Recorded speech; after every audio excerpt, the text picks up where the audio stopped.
Hey there, fantasy owners. Welcome to Lift the Cup Fantasy, or LTC Fantasy as some people call it. We're continuing along with our 21-22 team reviews, and today we're going to look at the New York Rangers.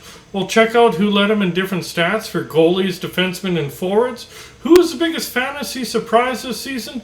Who's their biggest fantasy disappointment? And who on their roster was relevant fantasy-wise on a weekly basis? We'll also take a look at some streamers that help some owners out throughout the season at different points.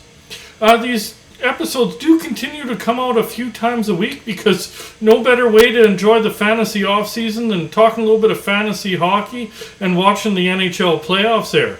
Don't forget to subscribe. That way you don't miss your favorite team's review, maybe your rival's review. Maybe you want to catch all 32 or just take a peek at a team that sometimes gets overlooked fantasy-wise. So we'll jump right into it. Goaltenders, who led him? Well, it was Igor Shesterkin the whole way. He led him in games played at 53. Wins, he had 36 wins this season. Nice win total. Goals against average at 2.07, so remarkable on goals against. And save percentage at .935. You can't say enough about the season he had. He really had a season for the ages. He should be a shoo-in for the Vezina this year. He was also named a Vezina or a Hart Trophy finalist. And you can't say enough about what Shesterkin did in net. He's definitely expediting that rebuild in the Big Apple there. Defensemen, who led him in goals? Well, it was a tie between Adam Fox and Jacob Trouba at 11. Adam Fox led him in assists at 63 and points at 74. Trouba led him in plus-minus at plus 25. Also led him in hits at 207 and blocks at 177. Trouba also led him in goals at 204 shots on goal. Really, Fox had a great offensive season, having 74 points this year.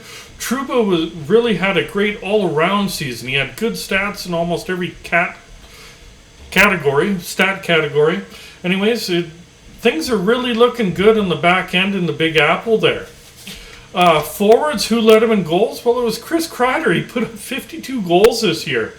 Assists was Artemi Panarin at 74. He also led him in points, 96 points. Almost hit that century mark in points there.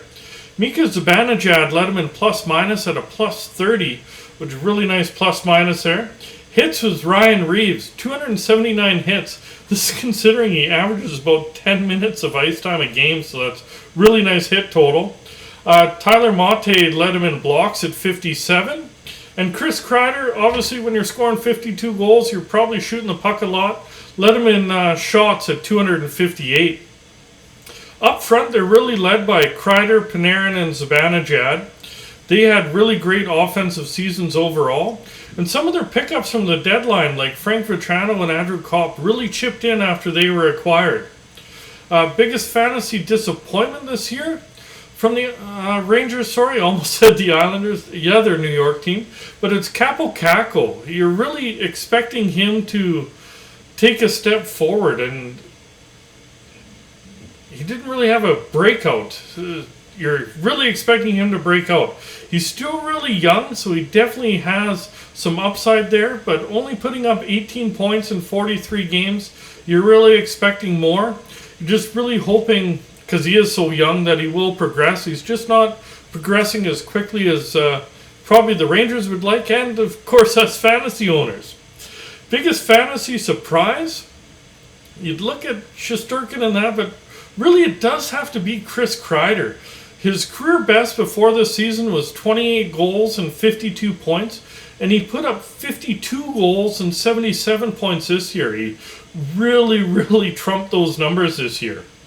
Who's relevant on the roster on a weekly basis? Well, obviously Shesterkin on the back end, Trouba and Fox on the back end, Shesterkin and net, and up front, Panarin, Kreider, and Zibanejad are really all big fantasy assets that you can dress them every week and not have to worry. Streamers, there's a few streamer options. Obviously, Andrew Kopp and Frank Vetrano after they were acquired. Ryan Strome has some stretches there.